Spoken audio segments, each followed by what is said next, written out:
with some old guy. Oh my God. I hope that that's saved. That just records it. Just a flash second, the screen got pulled back, and you can see what I really look like. Like future you. Yeah, Oh, dang, I'm gonna write that's what my heart, my soul actually looks like. It's a decrepit old man. I'm just kidding. It's like that show Grimm I'm watching. I started watching that one again a little bit. I just restarted. Well, see, my boyfriend watched it and I was like, whatever, not my thing. So then I was like, I'm gonna just watch it. And I'm on season 3. Yeah, my wife and I, Brittany, I think she was the one that turned it on when it was on like NBC when it first was out. And I liked it because it's got it's the stories, you know, it's but they're darker like the original stories Yeah. were. It's like, oh hell yeah, I'll watch that. I wish they'd redo it though, kind of like Yeah, and make it upgrade. and keep it going and not go campy because they went campy towards the And end. I was thinking like Netflix could pick it up or something. Like they could make a big series. All right, so today we're gonna we talk about architecture and buildings and city planning and stuff. We're gonna talk about product design, and then we'll talk about policing and what else was this? Policing and regulations. And so I think that's what we'll talk about today. And other than that,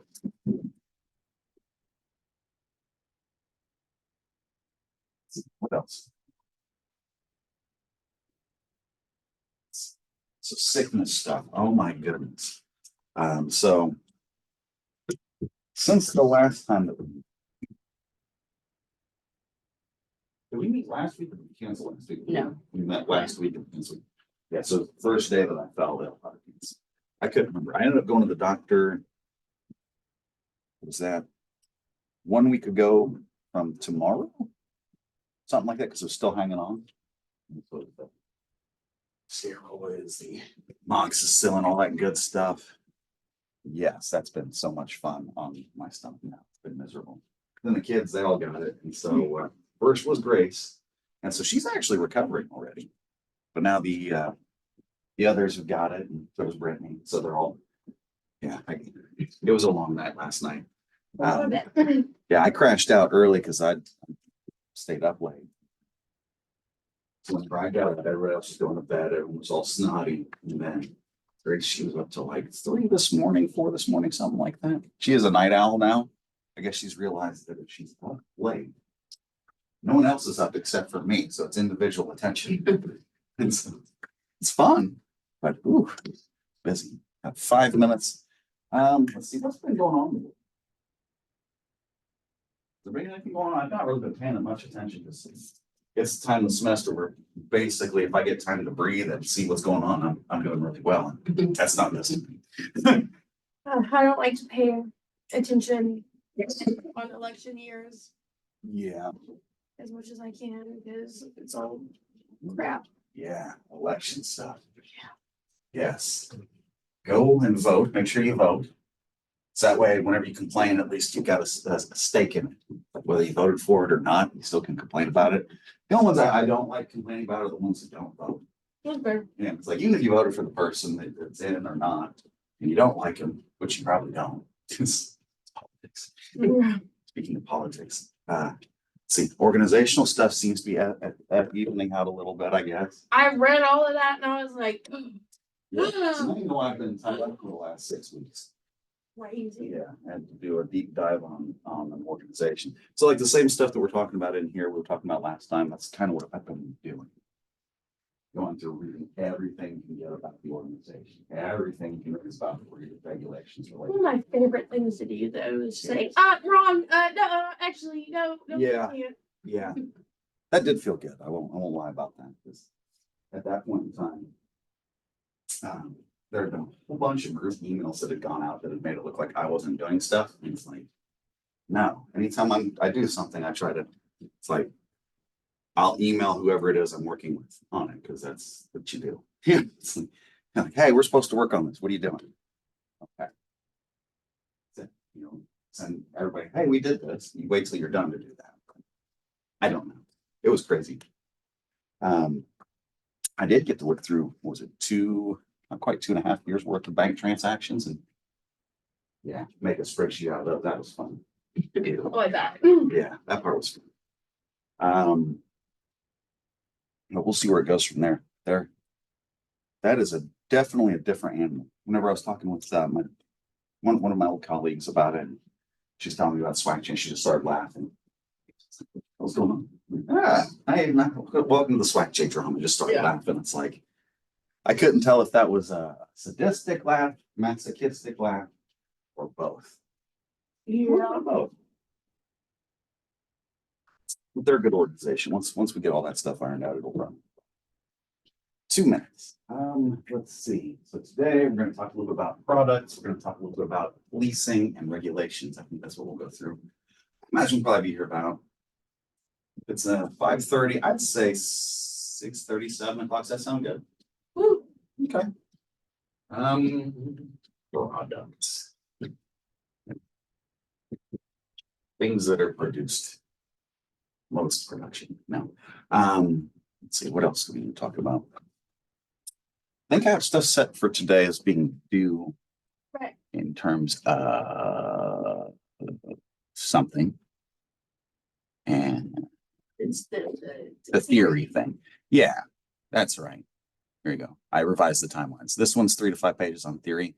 So that's your rough start for the theory section of capstone if you want it, or if you're doing thesis, you'd basically use that as a way to just make sure you got the theory down pat. And then the next one in 1 week, that's going to be the one that's going to take a little bit more time because that's going to be reviewing literature. But theory will start getting you there. And then that'll also take care of capstone. So we'll lit review all that good stuff. And then that term paper drafts just everything together.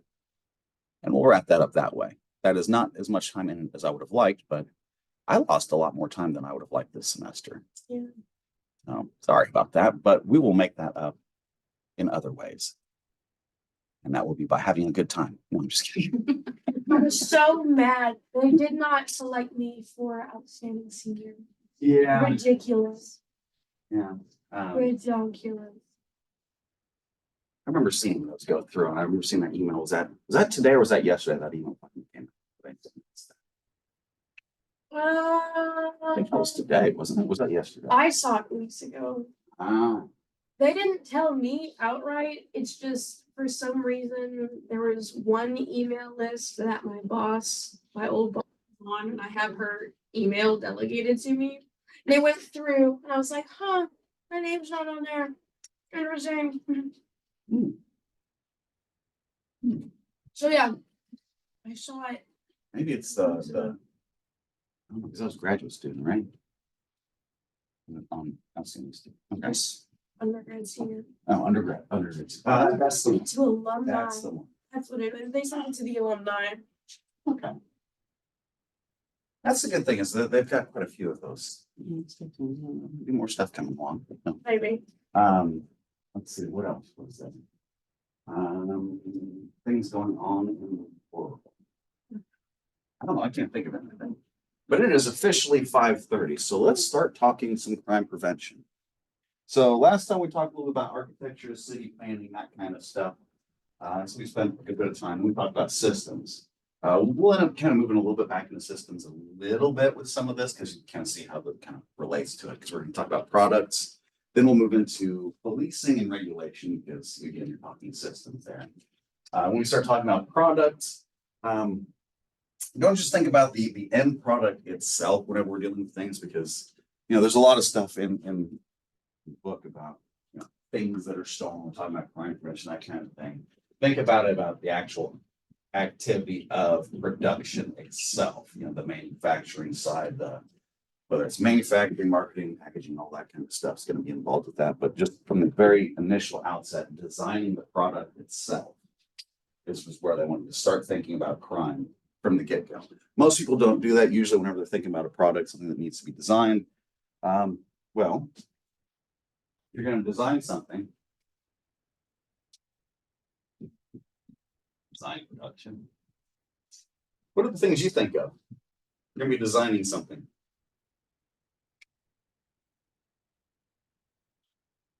Ooh, now we're moving to the wrong creative. Purpose. Okay. The problem solving. Purpose. Okay. What else? Mark the two.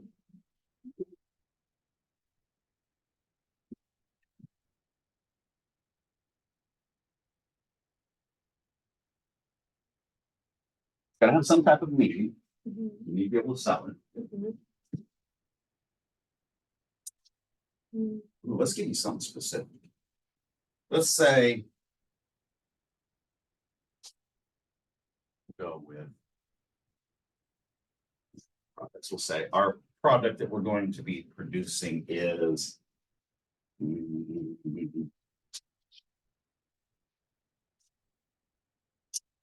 A good one. Ooh. Yeah. Excellent. Boop. Admit. All right, so. I'll kind of send you off in this direction. We'll say we're designing something. It's a new social media app. Way off top. Okay. You're going to design this app.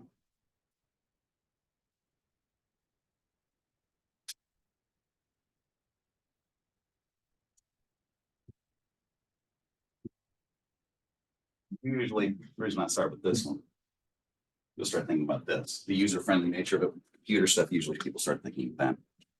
Okay. Now, if you start thinking about this, the stuff that you can get from this that's criminal in nature, think about all the different ways that it can be abused, that kind of stuff. Okay. From the outset, most people are going to be thinking user-friendly, something that you can use. You want to support its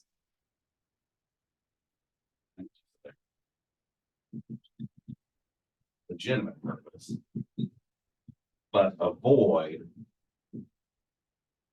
crime, right? So you need to be user friendly, but not so user friendly that anyone can pervert its purpose.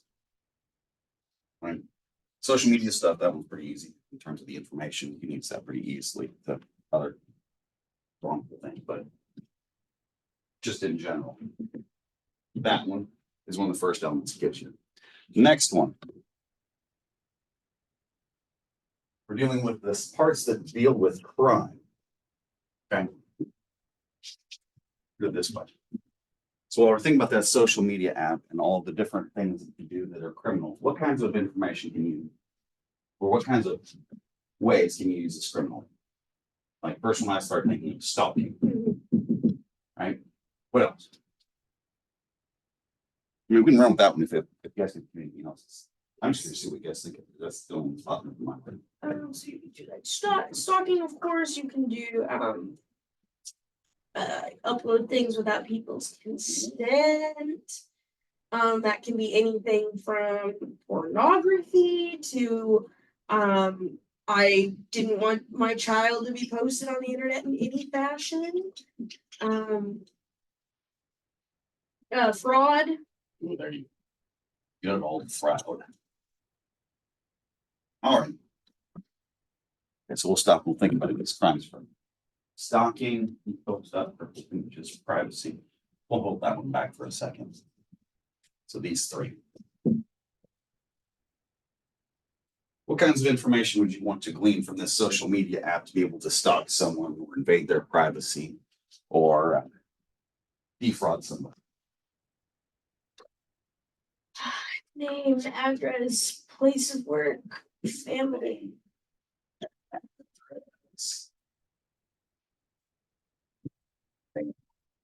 Friends, any other personal identifying information, that kind of stuff. Okay. So some of the stuff's gonna be by nature very easy to get a hold of, right? Like you think about Facebook, Instagram. What's the business one? There's a business, LinkedIn. There you go. Yeah. Right. You put this information out there, it's not too concerning that it's out there.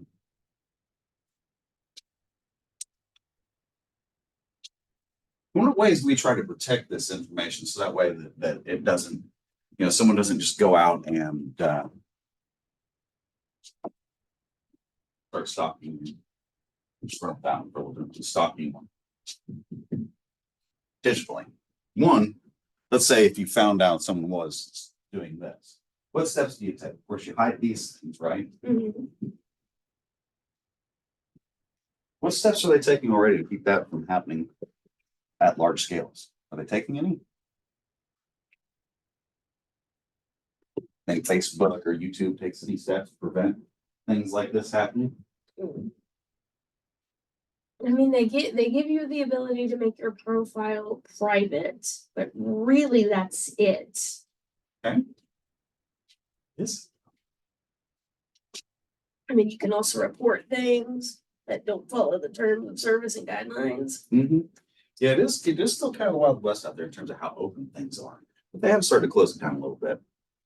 They don't necessarily make it to where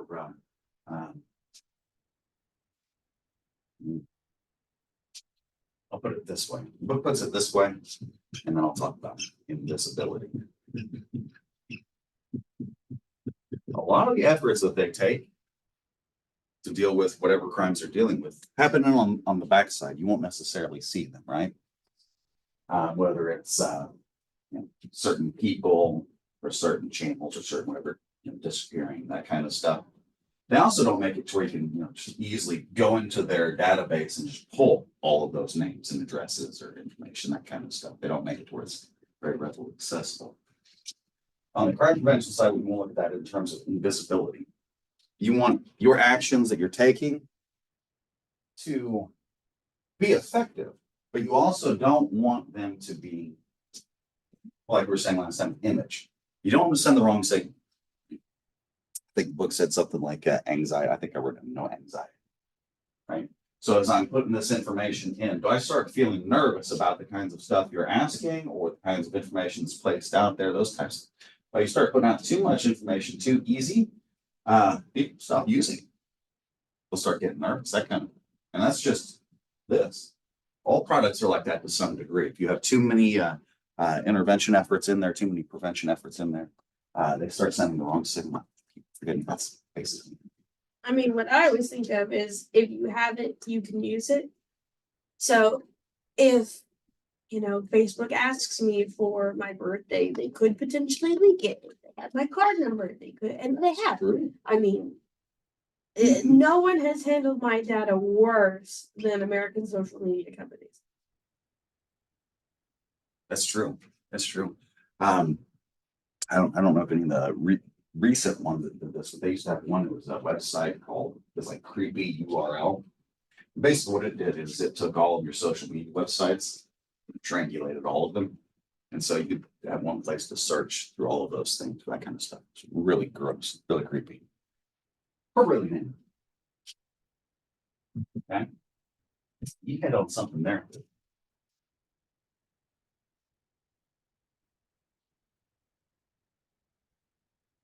How much mental capacity do you have to take to remember your crime prevention efforts, to crime prevention things here? What I mean by that is like, okay, how many different logins, how many different things like that. What you would essentially what you want to do as you're designing these things is you want your efforts to be invisible and something people don't have to think about, right? Because the less they have to think about it, the more effective they'll be, the more likely they are to use them, that kind of stuff. Yeah, like passcodes, shutdown processes. The closer you get to automation with these things, the closer you get to here. And that's kind of what you want. You want it to be hands off as much as you can to reduce the problem as much as you can. Okay. It has a section here where it talks about crime harvests, addressing new products and the frequent lack of crime prevention foresight. Yeah, I don't know if there's anything I really want to talk about in that section about that. Change. Okay, there's a section where I want to talk a little about foresight. As you're doing this, foresight and the fact that a lot of planning doesn't really think about this from the get-go. You're designing a product, most people aren't thinking about the ways it can be abused or the different crimes that can be involved in that kind of stuff. It's something that's usually done on the back end. And so as you do that, you also have to keep in mind that it is something that is adaptive in nature. So as you are trying to design products to address these things, to address crime, people on the other side, again, are still going to be actively trying to undo whatever your best efforts are, because that's the whole purpose of it. Something else I want to say about that. Yeah, basically they called it the arms race. Basically, what you need to take from that is where there's a will, there's a way. It's kind of the same lesson you'll have if you take whether it's like computer science and information security stuff and anything to do with protection or security. Basically, it's a constant race. Technology is always evolving. So all the best efforts that we have now will be, in relatively short order, not worth much. And so it's constantly a iterative process. I mean, you can look at it in terms of, I think the book actually does this a little bit. It talks about the history of crime prevention efforts and how they've changed over time. Whether you're looking at the lock, how easy it is to pick a lock, to 3D printers, stuff. That I won't go 3D printers. I like to talk about computers. It's a little bit more straightforward. Basically, if you start looking at computers, how they make things secure, there's only a few different ways they do it. Encryption, hashing, and third one is basically what they do is between those three different things, they create stacks, basically like walls around information. And so what happens is as technology advances, computers get more powerful, you can hack through those things easier, right? And so if you're not constantly keeping up with it, it's one to quickly find yourself unable to catch up. Right. Legitimate purpose, that's a different discussion in a second. Okay, so complex adaptive systems aim to anticipate and overcome a changing environment. That's what I had there. So anytime you start talking about complex adaptive systems with this, that's, yeah, all of this is going to have multi-steps, multi-tiers, and it's going to constantly be changing because that's people, that's fine. Okay, next up, let's start talking about risk factors. Products. So there's a few different ways that it classifies these depending on what kinds of things you're dealing with. There's one that I mentioned early on in the semester already, and that would be this one. Credit. You guys remember that? Okay. I won't write it all up there. Concealable, removable, available, valuable, enjoyable, disposable. Right? And so you get this acronym credit. And that's going to be for your items that are, stolen, that kind of thing. They have another one. It's at cut prices for fast moving items. Basically what it is your regular stolen items. If you have something that's particularly hot, like there's some type of social pressure for it, you start looking at those at cut prices. Those are the factors that you want to use to analyze something like that. And then beyond that, you get into the protective factors. They gave you an acronym in safe hands. Protective factors would be identifiable, neutral, seen, attached, let's see, findable, executable, hidden, automatic, necessary, detectable, secure. Basically what it starts getting at is ways to identify what it is you're dealing with to make it less likely to be stolen. Yeah. It's all about the cause, not necessarily about the factors. So you got these factors, whether it's crave, whether it's whatever that other one was, in safe hands. It's like those are all factors to identify how desirable something is or how hot it is, that kind of thing. What they're trying to get at though is the fact that there's something driving it there. Those are just the factors that you get at to get at it. Kind of a kind of thing. Okay.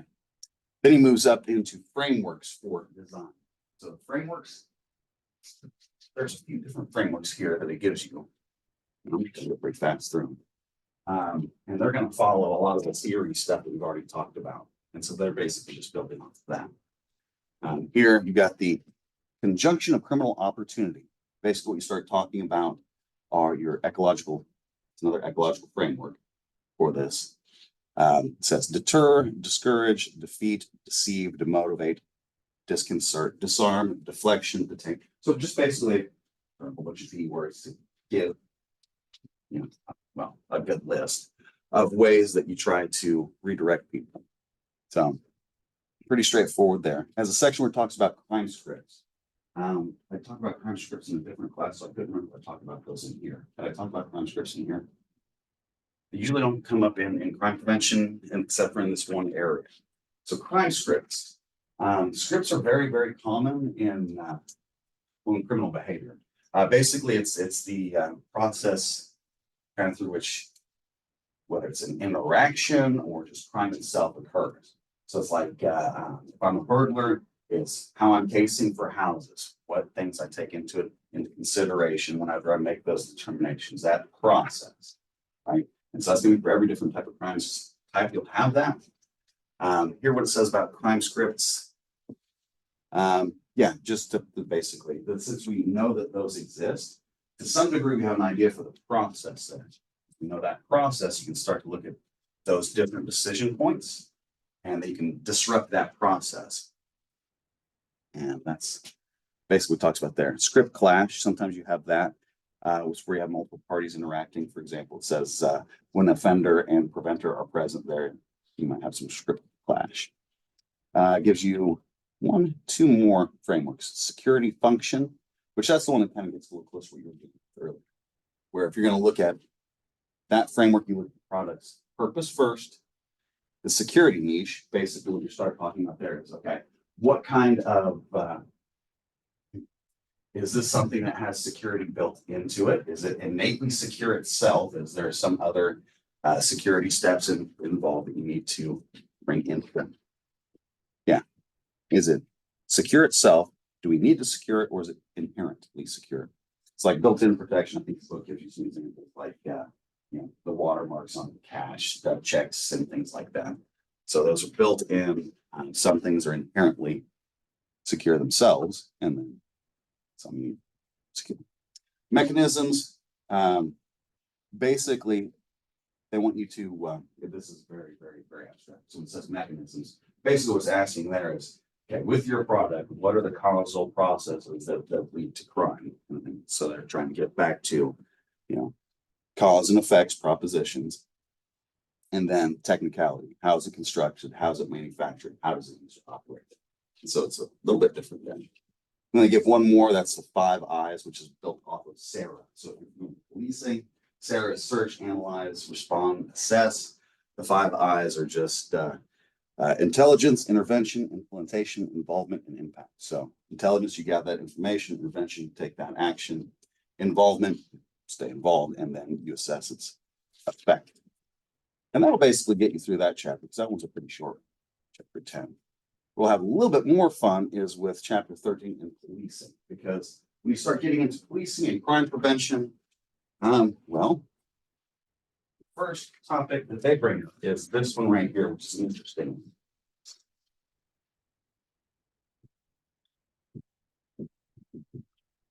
Compliance.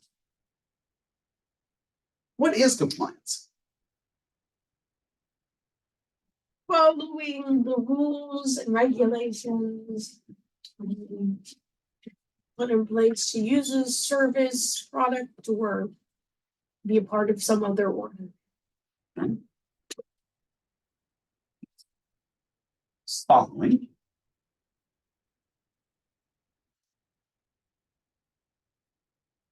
rules of some type. Yeah. Whose rules? The man. All right. It's fine.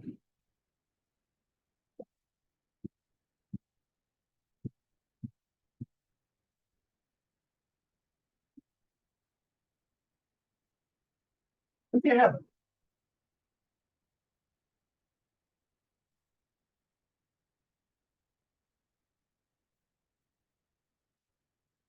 I mean, you always have some type of it, or you should. You should. Okay. We'll go with this topic then. We'll deal specifically with the police. So it's going to be the police's rules. Okay. It's got the police.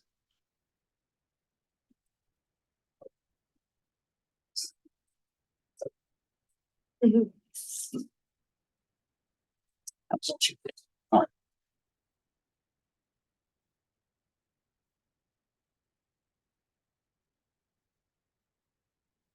The police always have compliance whenever they're dealing with a stop. Okay. Okay, when they don't have it, what does it look like?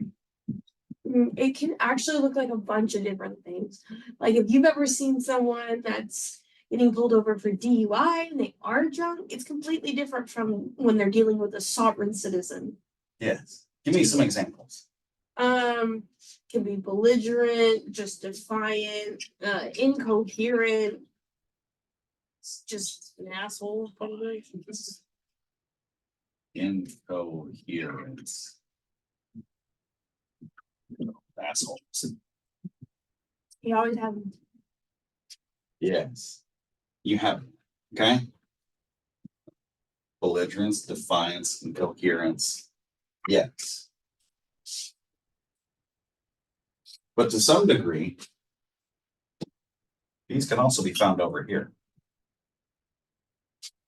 For those that are compliant. Yeah, he's a belligerent asshole. no. Yeah. It's kind of a hard thing.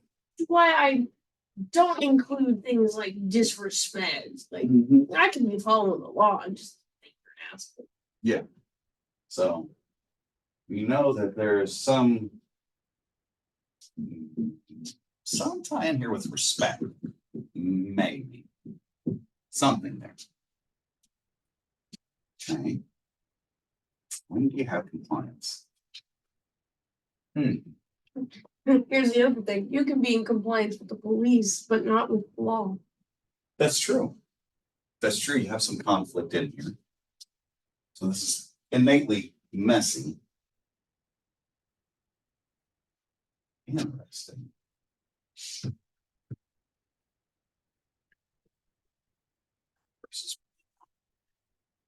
What I'm gonna say about that.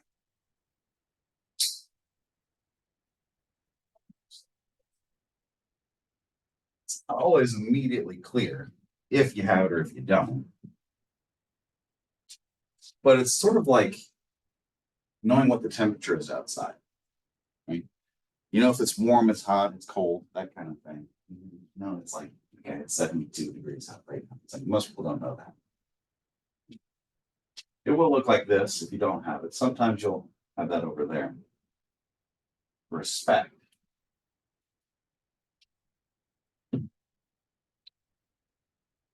Sometimes.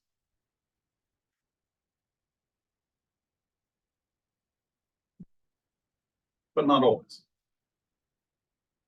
Okay.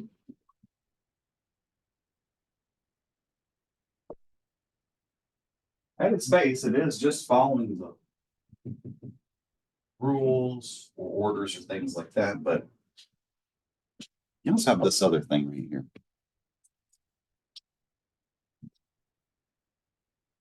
Of course, we said here, but that leads into a discussion of legitimacy. And I've mentioned a few times. Basically, whatever I mentioned, I usually say the inverse of this lesson, which let's say, you know, you have it in an area if you have compliance, right? Basically, what you start getting at is there's a, I almost look at it like this. This second.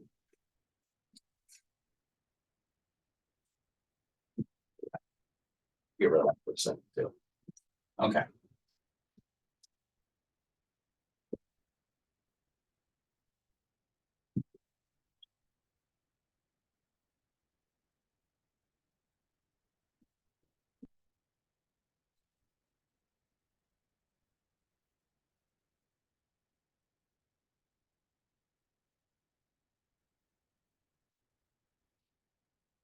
Right. Your everyday person and the police. You're dealing with each person as an individual to some degree. You're also dealing with the group, right? You as an individual, you deal with that police officer, you're gonna deal with that individual officer, but you're dealing with the police. Right? Just like whenever a police officer goes and makes a stop, he's dealing with that individual, but he's also dealing with, or she's dealing with the public kind of thing, right? And to some degree, you have lots of different groups across both of these things. Every now and again, you'll have people who walk into a situation, regardless of who you're dealing with, who won't pay attention to that at all. They'll look at it like that.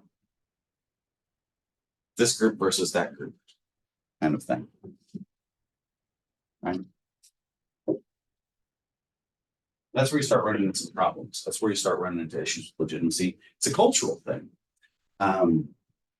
You start running into cultures that basically what you start dealing with here is not just legitimacy so much as it is social norms, values, things of that nature. So as you get closer to what is seen as the dominant culture, you're going to more closely adhere to, well, in theory, what the police will be enforcing because they're trying to enforce laws based off of people's votes and stuff like that, right? You have that whole aspect of group dynamics involved in this one as well. What I mean by that is subculture stuff. If I said,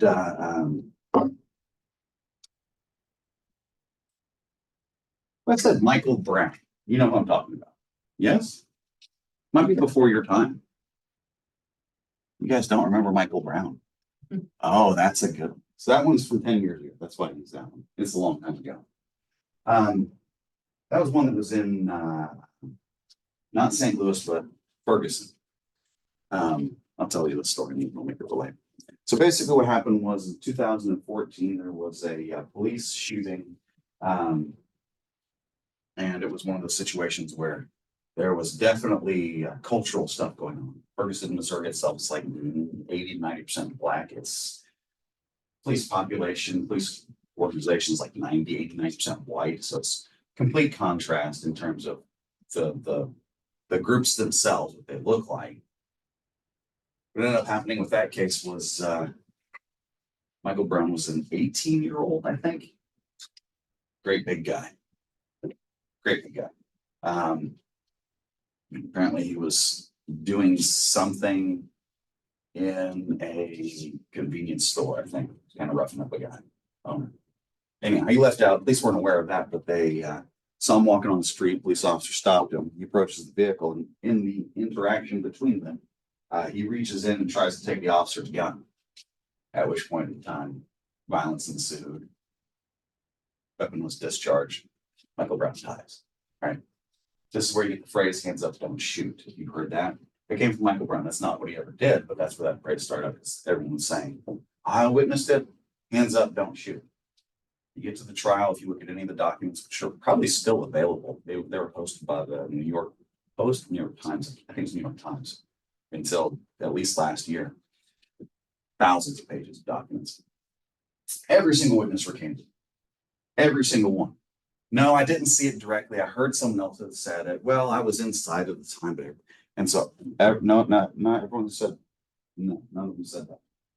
Autopsy of the body shows that no, he wasn't shot doing that. He was shot through the top of his head as he was charging somebody.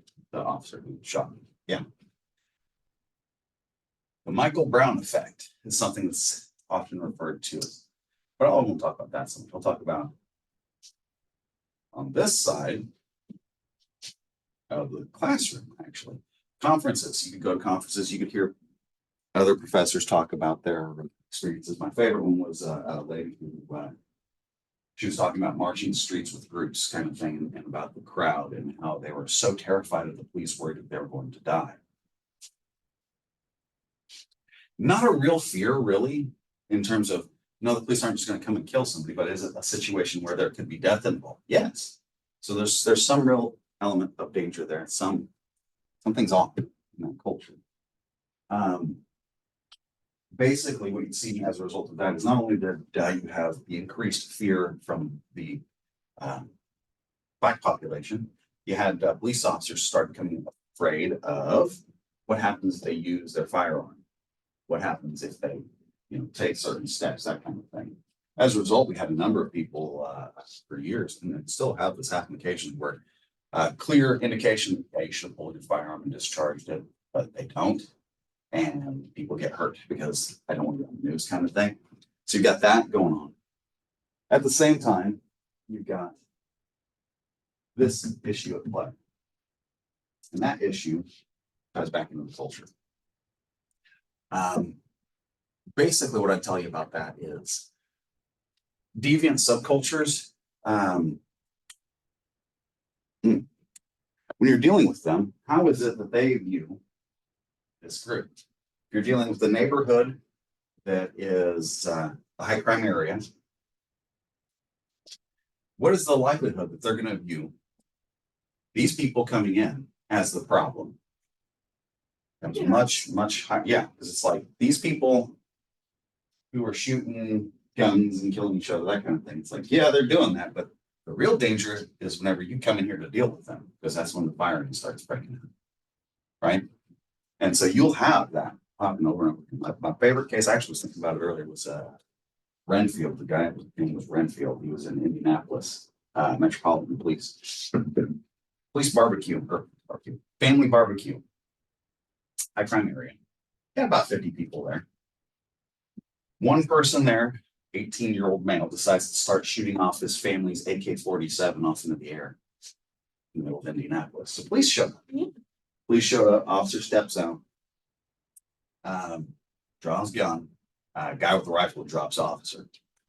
Officer dies. Yeah. The guy who shot the officer, he shot his rifle so close to his one of his children's mothers that she got burned by the flash. That's how close it was. Yeah. And so it's like, yeah, he had no respect for anyone's life. Just killed the officer right then and there. The best part, though, was the fact that after everything had happened, media's there interviewing people.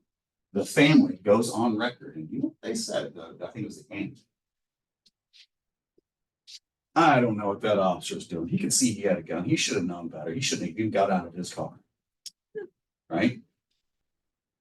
The way that they look at it is they had the right to be in that area. These police do not. It's not their area. They're not viewed as a legitimate force.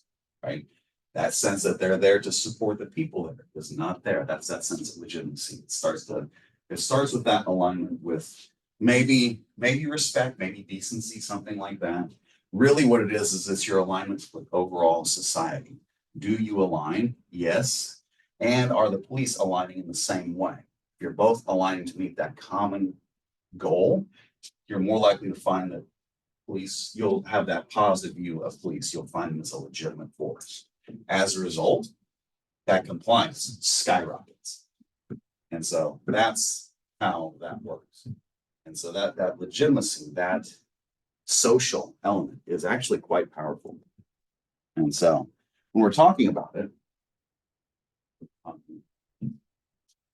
legitimacy, that kind of stuff, it's like positive elements of society, it's positive aspects of it. You get legitimacy, you'll get compliance. You get legitimacy by, well, being of, for, and by the people. Essentially, you really want to dial it down into it. If we're talking about compliance, how do we get compliance? Like, what I mean by that is, why is it people comply? Why would you comply?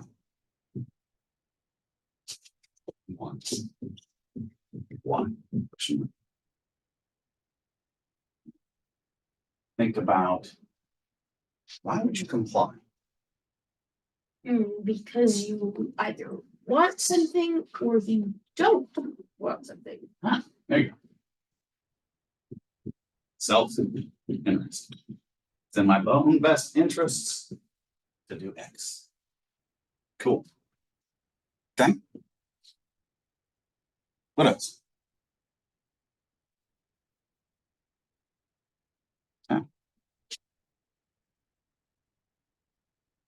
interest, actually this obstruction is a different one. But that'd be the same kind of thing. It's not in your best interest. You're gonna stop it.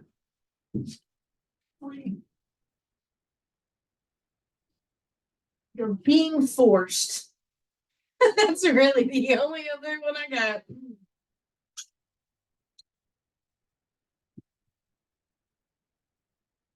Well, that does. We need to kind of have that force element. You also have a little bit here. They talk about this one, that's where you start getting that cultural kind of alignment type of thing, where that legitimacy will really come in. That last one, though, is one they really didn't talk about. I thought that was kind of interesting. Because habit, right? You start tying into some of the other theories, the other stuff, whether it's the social side, the learning side, that kind of thing. Yeah.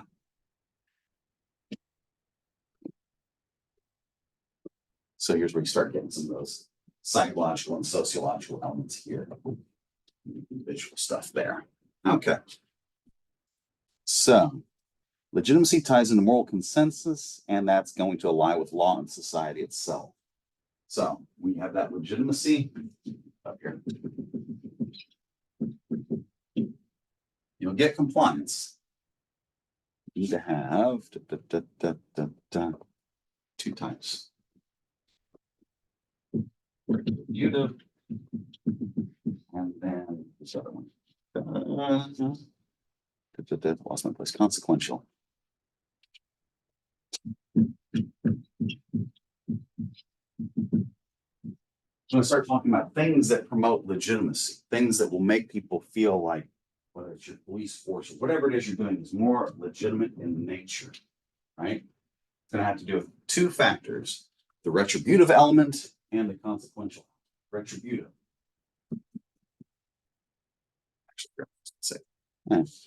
Punishment and the offense gravity. That's what's all right. So when we start looking at, say, for example, laws, what is the punishment we give for a specific crime?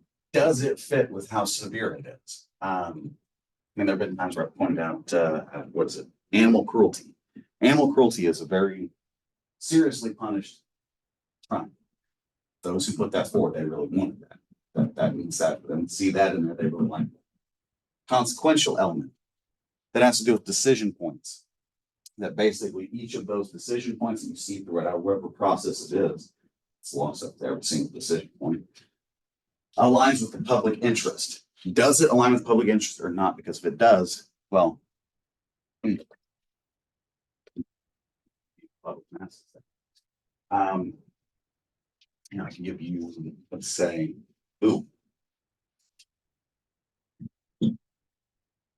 politics. It's a political thing. If you said politics, we mentioned politics, or it's election, right? No matter what side of the aisle is, whatever side of the aisle you're dealing with. Both want to see that person face whatever punishments that they should receive for whatever it is that they've done. And if, depending on whatever side you're on and it's happening to your side, you're going to look at it and you're going to say, I don't think that these processes are fair. I don't think that this is the way that this is supposed to go. I do not like this because I don't like the outcome. One of the reasons why our society's kind of twisted is because we split half and half. Yeah. One go one way, one go on the other. But if we were to align those things, we start getting back to where things go back together. All right. Can become outcome justice, or it's a distributive justice. So that's the thing you have to be careful with here, because at that point in time, then you're dealing with just the outcomes rather than legitimacy. Start moving a little bit away from the actual procedure of itself, like the due process of it. If you get too much into this, because then you're dealing with the outcomes rather than keeping the process the same for everybody, because, well, everybody's a little bit different. Okay. Has a section where it talks about procedural justice. So we're talking about policing this. You talk a little about procedural justice and some of that stuff. I don't think it was in here. I'm trying to remember if the term restorative justice. I got that in crime theory class, criminology class. They mentioned that a couple weeks back.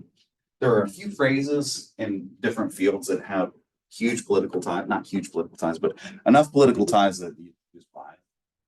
This is one where you can get into that. We start talking about procedural justice because there is that political element associated with it. Here, what else? Ooh, I skipped a part before I get into political procedural justice. One more thing about legitimacy. There is a section in the book where it talks about its ties to social wealth and its distribution in society. That is true. We've talked about that before in terms of concentrated disadvantage and that kind of stuff. So that matters in relative poverty, that kind of thing. Procedural justice. Okay, so it's consequential in nature, meaning consequences.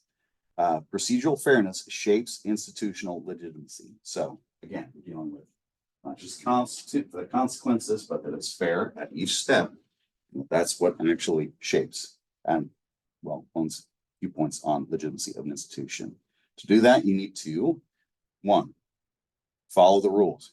Treat everything according to the rules. Treat everything with dignity and respect. That's where you start getting into that.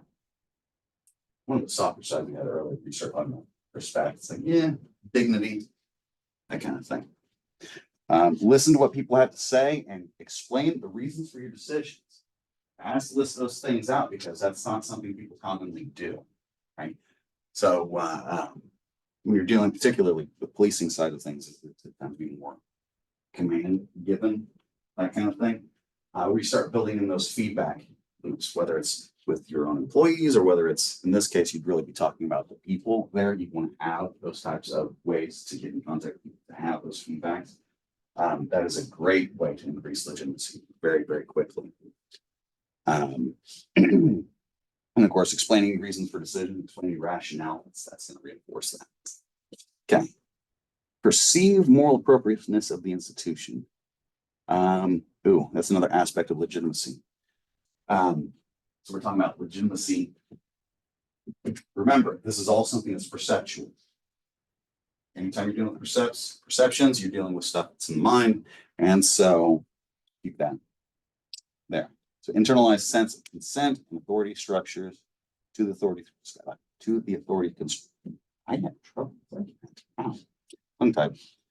Okay. So when we talk about perceived moral appropriateness, what we're talking about there is that internalized sense of consent, meaning that you are not just following what they're saying, it's you're consenting. And that,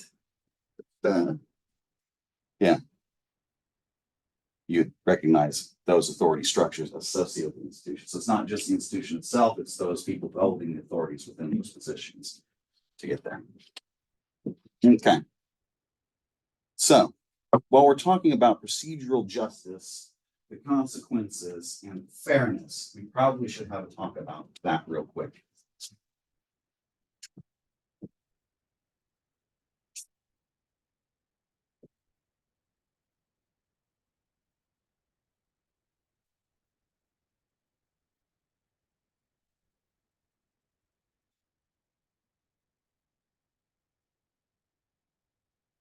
What is it to be fair? This one's to everybody.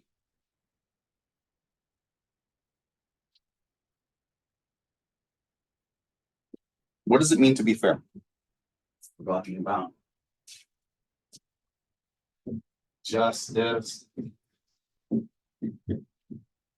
processes, policing.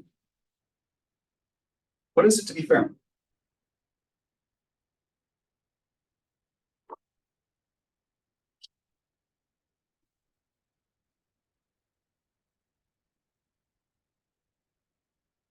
You guys don't know what it is to be fair.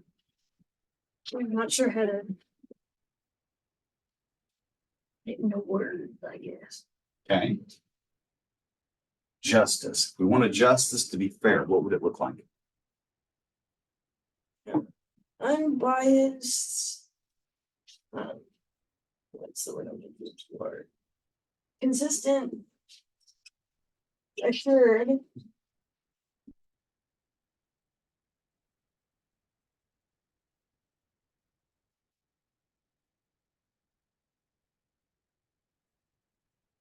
Bias. Question mark? I put a question mark next time. I don't know.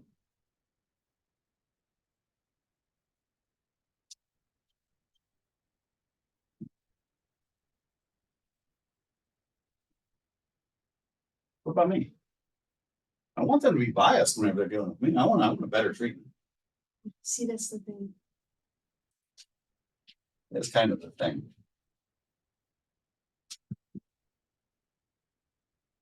The reason why I ask that is because sometimes that will come up into a question of this and this. Quality and equity. Two words that often get brought into this area.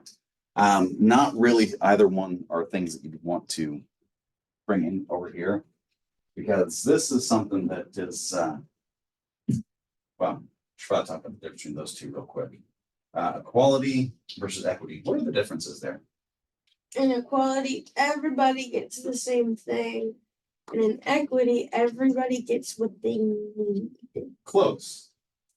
This one, you're trying to get to where everyone's equal. This one is equal outcome.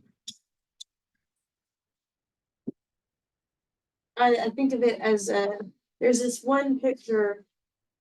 Standing on boxes. Yeah.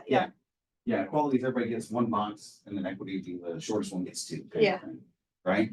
And so everyone can see over the fence. Of course, when we're dealing with bad things, we don't know if we necessarily want equal outcomes for everybody. And that's where things get a little bit weird. Because now we're dealing with the negative stuff. Here, you can get this very, very quickly through zero tolerance. In fact, in policing, you'll see that quite frequently, certain things, if you're having issues with it. Zero tolerance is a very, very easy way to make sure that it's equal because everybody who's doing it gets it. Right? We don't tolerate it at all. You're not wearing your seatbelt. That kind of thing. And at the same time, we're also looking at trying to balance things out in terms of numbers. It's really, really hard to do. You could almost say that if you're really delve into political stuff, we look at prisons and overpopulation, that kind of stuff, as they release people out.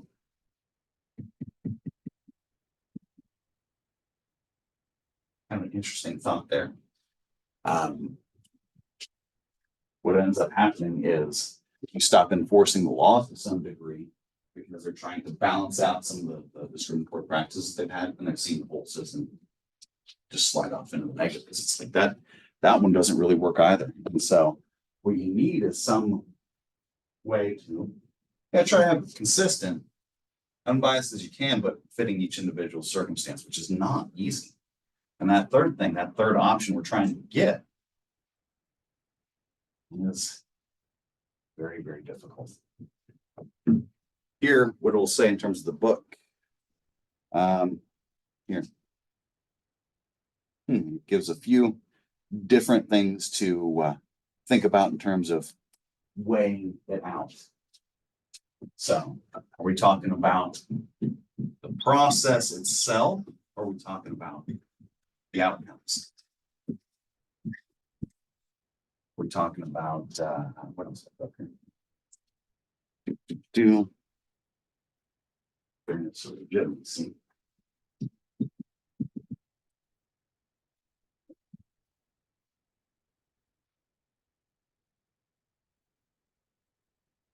Legitimacy. What was the last one?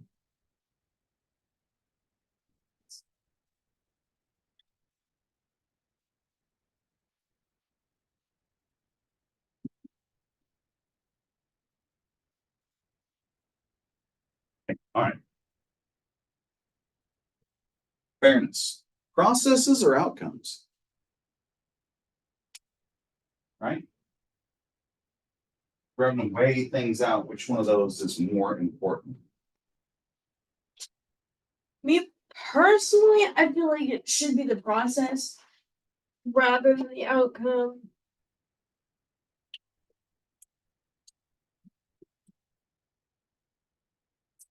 And standardize these.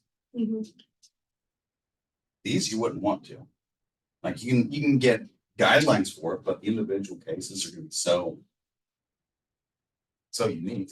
Now you really processes is about the best you can do there. It's really interesting. We start weighing legitimacy versus fairness. How legitimate you view an organization, how fair you view are two different things. And if you're looking at the difference between the two, keep grabbing that. Which one's more important? That your organization is viewed as legitimate or that it's viewed as fair?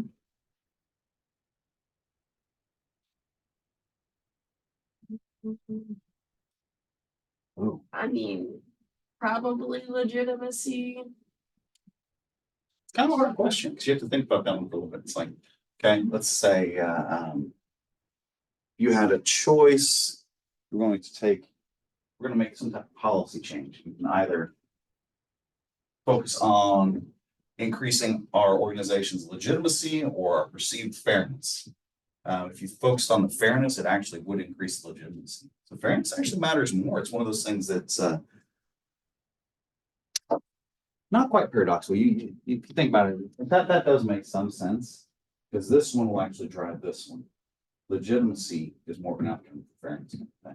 You look at the viewpoints on fairness versus competency. Most people will still prefer this. Right? They'll still prefer fairness over competency. I don't care. Are you able to do your job well? Yeah, that matters, but really what matters more is are you treating everybody fairly? Right? I think that had, what was it that crossed my mind earlier? Because I wrote something down about them. Yeah.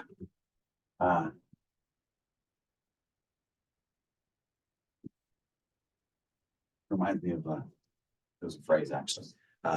Yes is easier to say, no is easier to do. You guys ever heard that phrase before? Work environment? No, but it makes sense. Yes. And they start using that. That was one that the first real job I had. That was one that came up a lot. Of course. Yeah. Yes is easier to say. No is easier to do. Right? Can you basically what he was getting at was he had more knowledge at that point. He was kind of leveraging that. Okay. You willing to help? Or do you know some stuff? Right? And that's basically what you start getting into there. It's what is your intent with your actions? Not how good are you at them. It's your intent. Your intent here. It's your intent, not the actual outcome. It's sort of like the same thing at trial. If you look at trials, it's not, you're not guaranteed the correct outcome. You're only guaranteed as free of errors of a trial as you can get that's reasonably free of errors, not that you get the right outcome. I mean, if you get the right outcome, it's like how many people are sitting in prison right now with DNA evidence they can't run because their trial took place before DNA tests were really as readily available, and now they can't, and they're waiting on the government to say, okay, here's the evidence, go ahead and test it. That happens. And so it's got to be that process each and every time.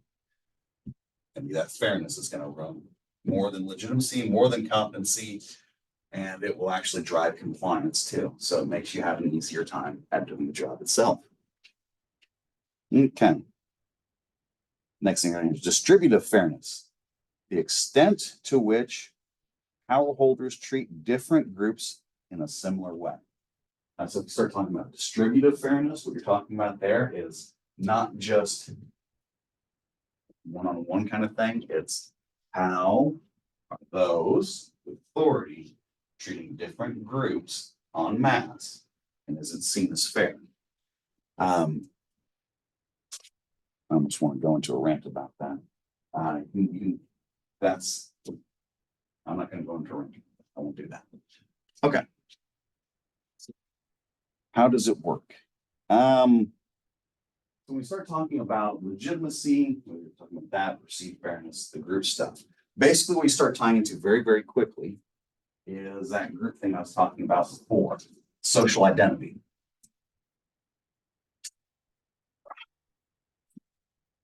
Okay. And so Questions. How do you align? How does your group align with the overall society? Does the process of interaction with someone affect status? So basically that's where we start getting into the scripts, that kind of thing. If it affects status, well then, how am I treated? How do I perceive it? How does it, well, how does it reflect on the bigger issues at play? So basically we start running on is you have that social identity element. It's going to some degree have some bearing on the context of any interaction. As you're having that take place, you're also going to be dealing with, okay, this is me. This is how I perceive my group is handled by your group of people. This is how you're handling me right now. Does it align with those preconceived notions? And if it does, in a negative way, that's where you start getting into that negative feedback loops very, very quickly. And so you start thinking about that, you start thinking about everything to do with society, everything to do with groups, everything to do eventually with individuals. I wish that made more points I'm missing. Society, group, individuals. At the same time, you have government, police, officer. Okay. So you got these conflicts there. These two people, income, and this person. Okay, start thinking about policing. I'll go have policing classes.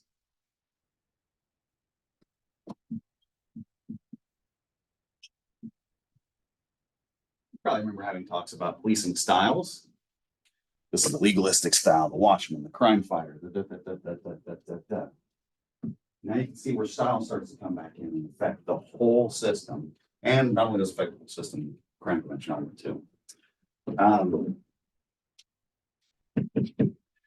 on the officer's policing style, that individual interaction is going to change quite drastically. If you have a crime fighter and you have that type of dynamic going on where you have cultural clashes, conflicts, or anything like that, well, that's just gonna, well, that whole compliance, that whole legitimacy is gonna get a whole lot worse, that kind of thing. Okay. As the section one talks about asymmetrical impacts of good and bad experiences. So just like you have two officers, everything that they represent above them. As you start dealing with this. Right. The weight of good versus bad interaction.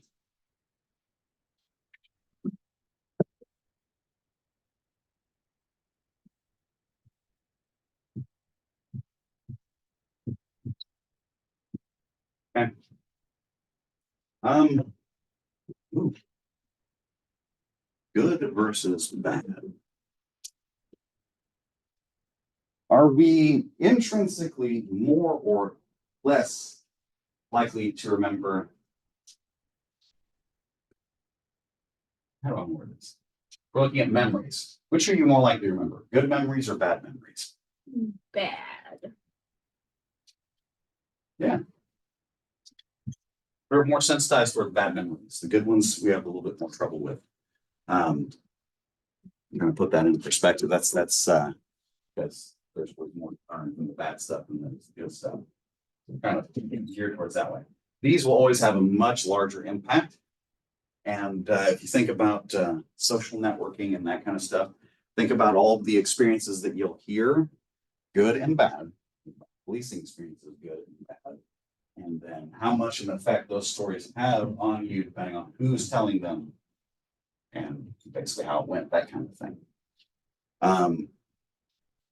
Basically, the weight is always going to be given towards the worst situations. They're always going to have more of an impact. Doesn't matter necessarily you have an equal balance and equal weight on the other side. It's this one is always going to get people's attentions first. It's always going to be given more time, more energy, all that. That stuff's really hard to see.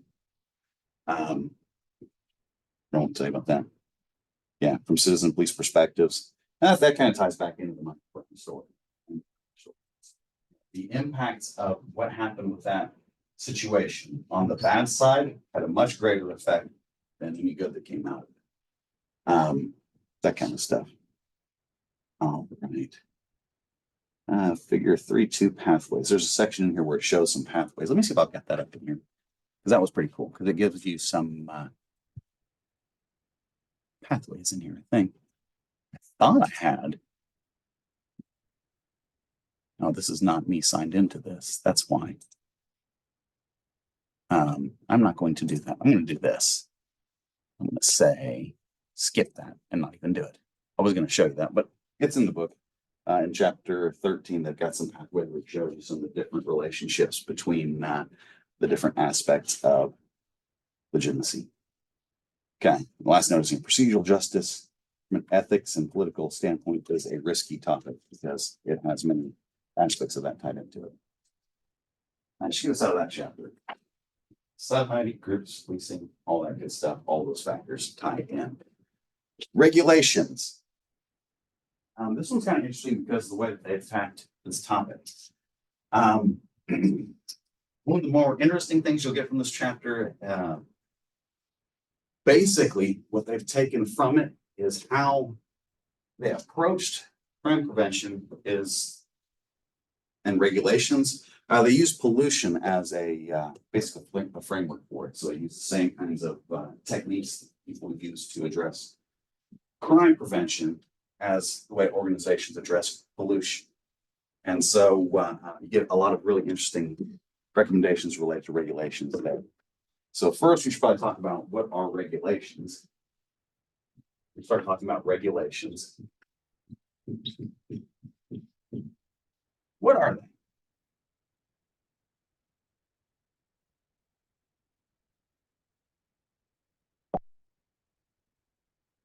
Guys are quiet. I think we should ask the online people. Online people, what do you think? What are regulations? Tristan, Jennifer? No one wants to talk. That's okay. I'd like to talk. Okay. The book gives a really long definition. Basically, they're like requirements. You guys know this already. Things that you have to abide by if you want to operate a business in a certain way. It says intentional systematic manipulation of incentives, so money, by governments and or others to get gatekeepers to reduce crime by addressing crime opportunities under their control. Long way tied into crime prevention, but basically what it is government or other bodies creating incentives to get them to follow certain rules. Whether it's by forcing fees or things like that on them. That's usually how it does. Basically, what this does is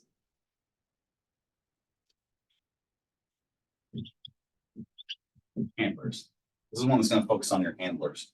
If you remember the routine activities theory triangle, this is going to be that second tier out where you've got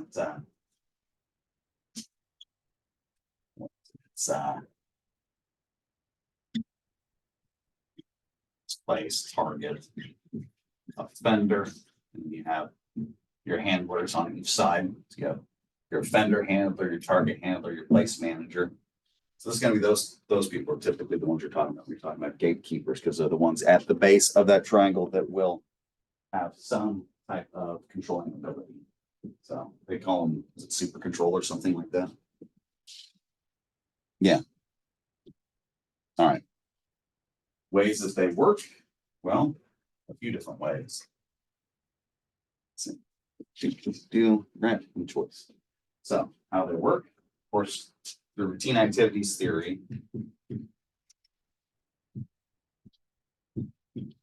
Rational choice. And that middle one. I keep forgetting. Crime scripts. We're talking about crime scripts again.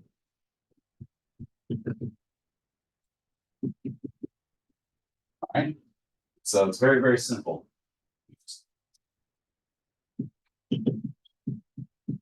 Disrupt. Demotivate. Yeah, incentives.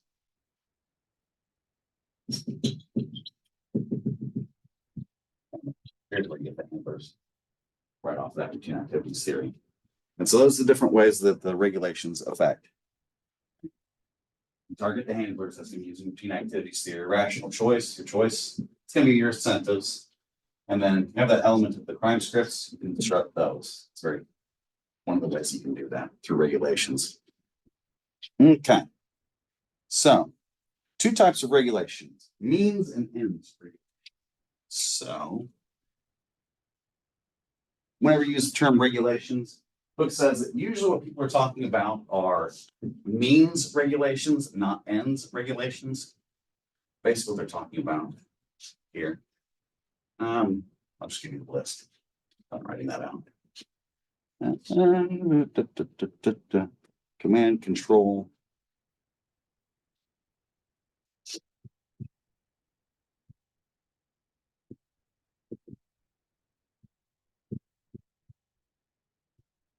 So command and control, that's just gonna be those who have control over him. Yeah, basically, we start adding in our liabilities. Hey, you're gonna be liable for this, that kind of stuff. Subsidies, you already know what those are. So we'll talk about, I've actually said legal liabilities already. So legal liabilities are one of those things. Use or requires use of what is saying specific item. Subsidies, monetary, and then and I think that's what the means and legal liabilities. And we'll talk about those in a second. Okay, so you say command and control, you're requiring the use of something specific. Like you're required to take in place in certain practices, certain policies, certain procedures, or like with this one gives you the examples, like you will be required to have cameras in certain locations or something like that. That's going to be one of those reasonable requirements that people would know, or an organization would know. And so they would be required to use it. So that's that. Subsidies, you can offer programs that reduce the cost of things or send money, that kind of stuff. We start getting into it on the other end, the back end. Legal liabilities, fees. Let's see what else is there. Again, subsidies, and then triple permits. Subsidies, and tradable permits. I'm going to talk about one more. Trade permit. That's where they really started getting an idea about following like pollution trading permits. You've probably heard conversations about that already. Big companies, they have X number of whatever it is, amount of carbon they can produce or whatever it is. Their carbon footprint can be so big. Well, what they really have are they have permits that allow for a certain amount of waste. And so all of these organizations have these permits. Some don't produce as much waste, so they don't have to use all of their permits. So they turn around and sell it to the ones that produce more. And so that's kind of the idea that the author in this one puts forward is, we could run businesses like this where we start having permits for an acceptable level of crime. And what you do is you set that level at a certain restriction, serve out all your permits. And so long as there's not enough permits to cover all the crimes, you can slowly start turning the temperature down, right? And that was kind of cool. Really was straightforward. Fees, you guys already know. Subsidies, you guys already know. And we'll make it cheaper for you to do it if you follow our practices or our ways. We'll make it more expensive if you don't. Legal liabilities where you start getting into some interesting things. Basically, what they start saying is you start holding a facilitator of a crime liable. Okay. Place, offender, target. We already hold the offender liable. So now we're going to hold either one of these two places legally responsible for what? Allowing crime to take place? Is that something that we are now going to do? What do you guys think about that? Well, if you look at what's going on with reproductive rights right now. Kind of already is. Yeah, you got a lot going on there. So so that's got an element of that in there. You start dealing with, ooh, okay. Yep, both the abortion and good golly, this was probably 2 years ago. They had a big wave of these. I'm trying to remember what they were called, but basically it was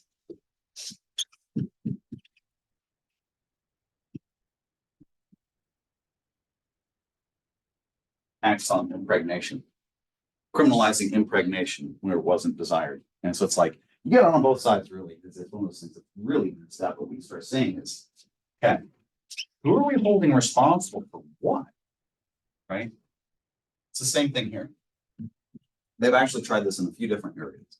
And depending on how you do it, you can set up a good argument. Sometimes it's harder.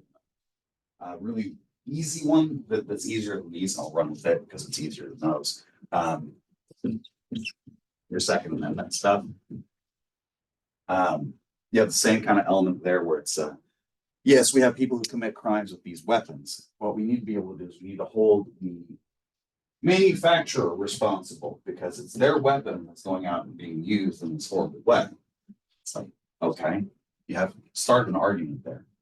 And it does make a little bit of sense because they are furnishing the goods, but at the same time, it's not why they're doing it. Right. And so that's kind of the interesting little conundrum we get set up into by expanding these legal liabilities because they can move in multiple ways in multiple different directions, right? Whether it's, in this case, the organization, the place where you go to get the firearms, the place manufacturing, or whether it's, what would be a better example? Yeah, this one. Those are good examples. It's very, very difficult determining who is responsible for what, because well, we have trouble determining who's responsible for what already. We really kind of do. When we look at, ooh, I think the book mentioned this one. Teenager. It's spelled like this, propellant.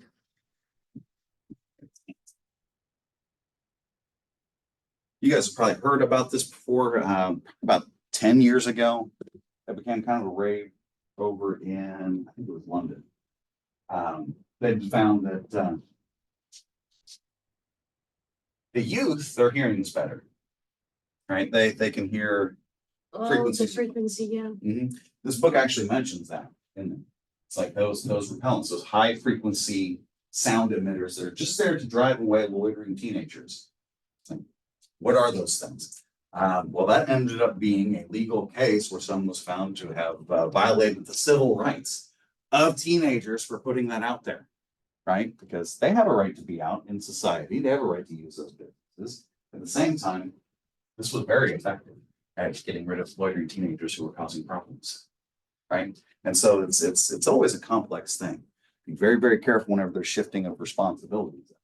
Legal liabilities is one of those places where they're looking to do that some, but realize what it does is it has that tendency to shift focus off of the offender for punishments towards those who have no direct control over whether or not they are subject to criminal activity.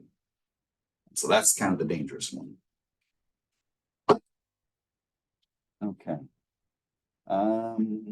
Next up. So you got all this stuff going on, these regulations in these different ways, different points of time.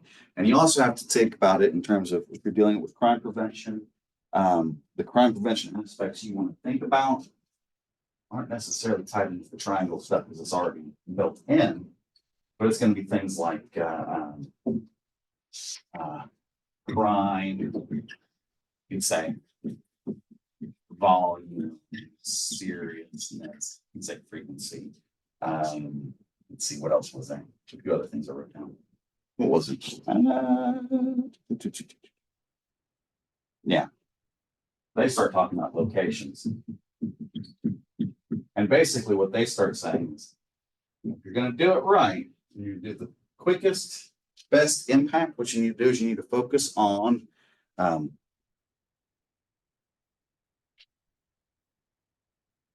you got these things, but think about its concentration of places, people, types, all of those things. And so as you start dialing into where it's concentrated most, those are the things that are addressed first usually. Okay. And so, yeah. Potential problems with regulation. Administrative problems are the least concerning. They don't really talk about that too much. When you start talking about regulations on the administrative side, basically what that means is compliance. Again, we're back to compliance. Yes. Making sure that those who actually have gatekeeping abilities are remaining in compliance with whatever regulations you put in. But that's pretty straightforward. The next one still talks about private costs. Basically costs to whatever entity is regulated. So that would be if you're talking about businesses or whatever it is that you're trying to off-put that crime problem to, because that's essentially what you start doing is you're going to make this problem, instead of it being a public problem with the government, it's now a problem associated with businesses or individuals, those types of entities. You start putting off a significant cost there right away. Then also mentioned tertiary costs. That's going to be, everything else, basically cost to society. Let's see. There is a bit of a paradox with that. Regulations. Inherently political, because they're going to be tied into that political process no matter what you do, because it's going to be tied in with government. You also need to talk about the fact that it is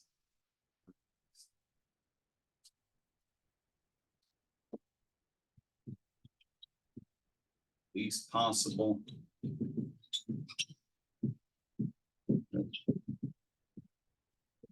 biggest effect. That right there is the paradox.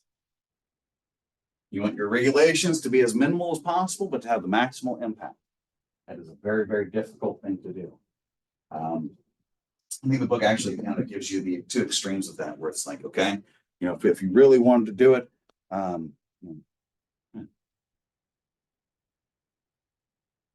if you don't enforce anything, you will have basically what you'll do there is, I lost my train of thought there.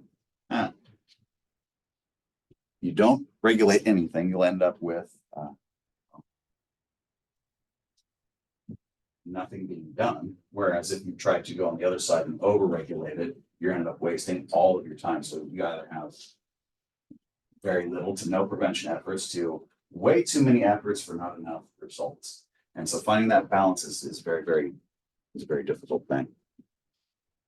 Yeah, here's where it talks about that. The iron law of troublesome places.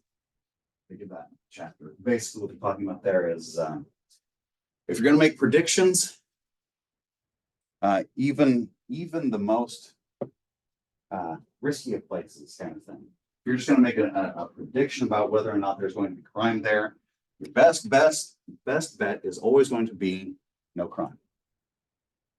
No matter how common crime is, it is still a rarity. And so start thinking about that and its commonality. That's going to start dictating how it functions.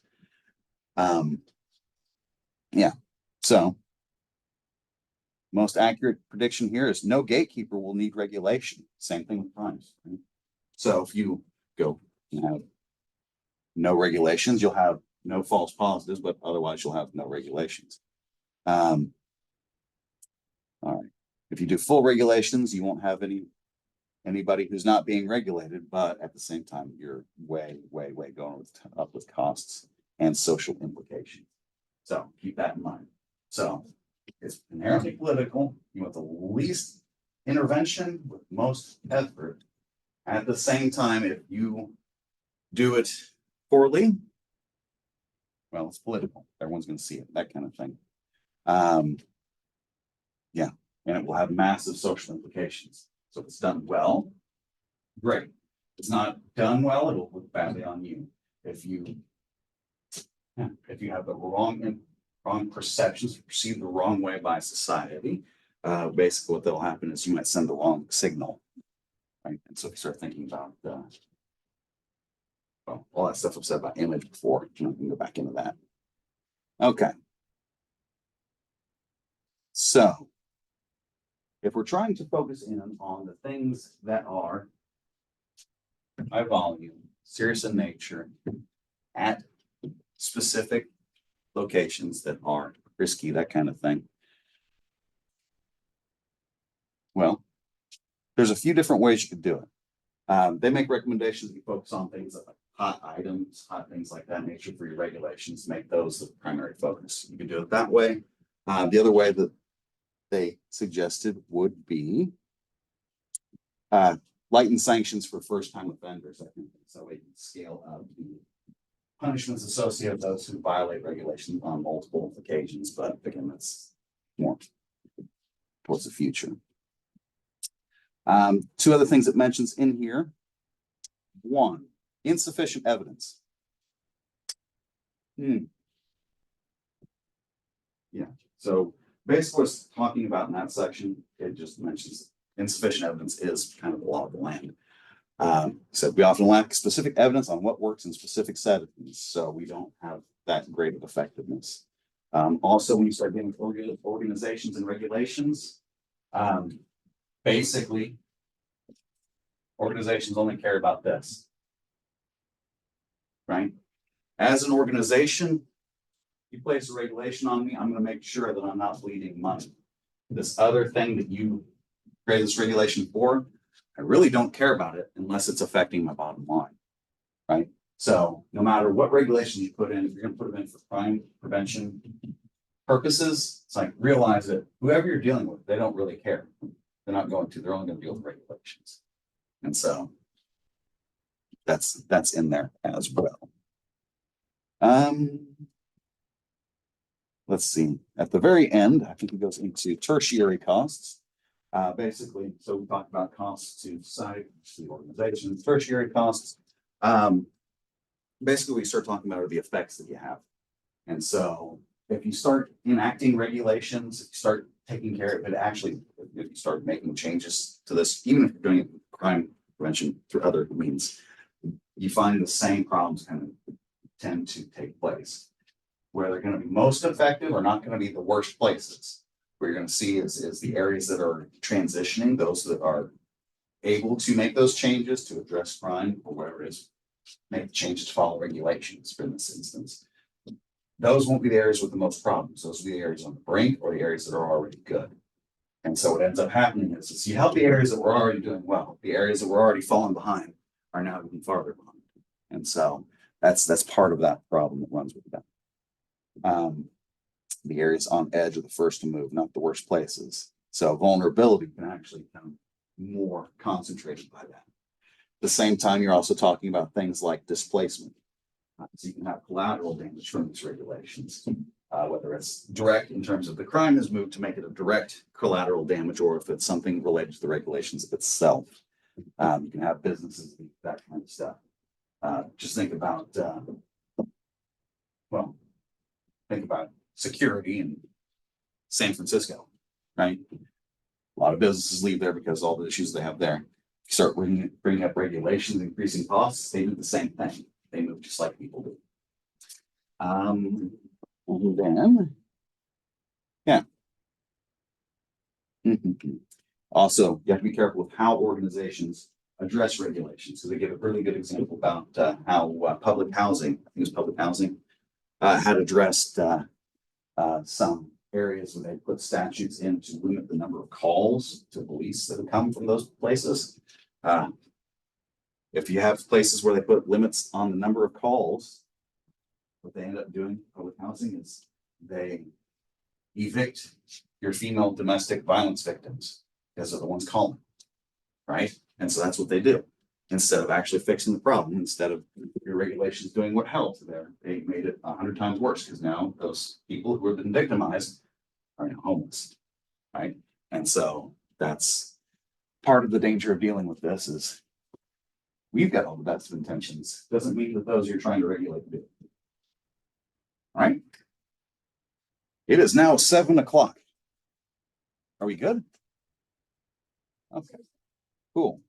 Cool. All right. So don't forget that stuff to do tonight. If you can get it in, great. If you're gonna run late, just let me know.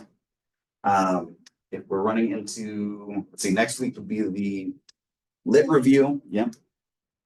Get that in and you guys won't have to wait nearly as long as I made everybody else wait because I had them turn in their reviews earlier in the semester and I got sidetracked. So I will be grading though.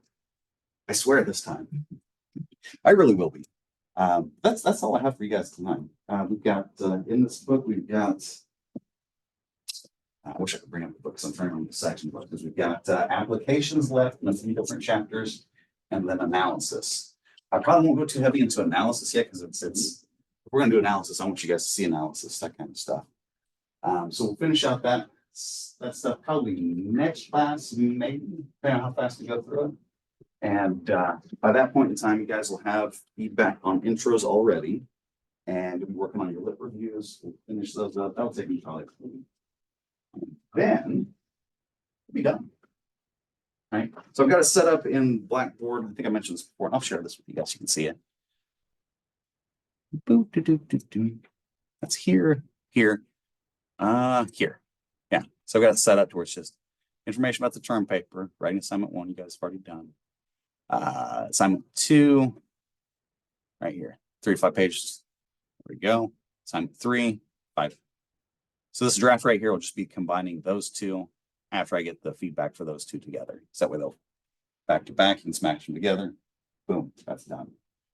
And then if you need it, we'll have a final term paper. But if you don't, you sort of that one thing. And basically what I'll do is if your finals done with the draft, you'll get the final term points. Final term paper points. So you won't miss any points if you like points. But with that, I think that's all I have in there. Yeah, that's it for in there. Any questions?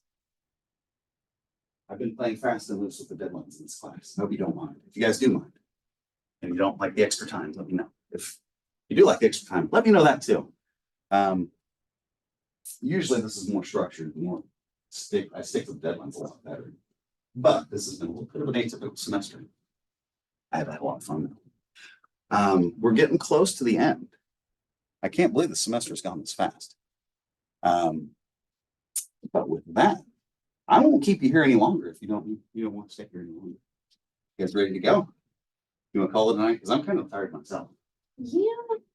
It's been a long semester. We'll call it a day for today.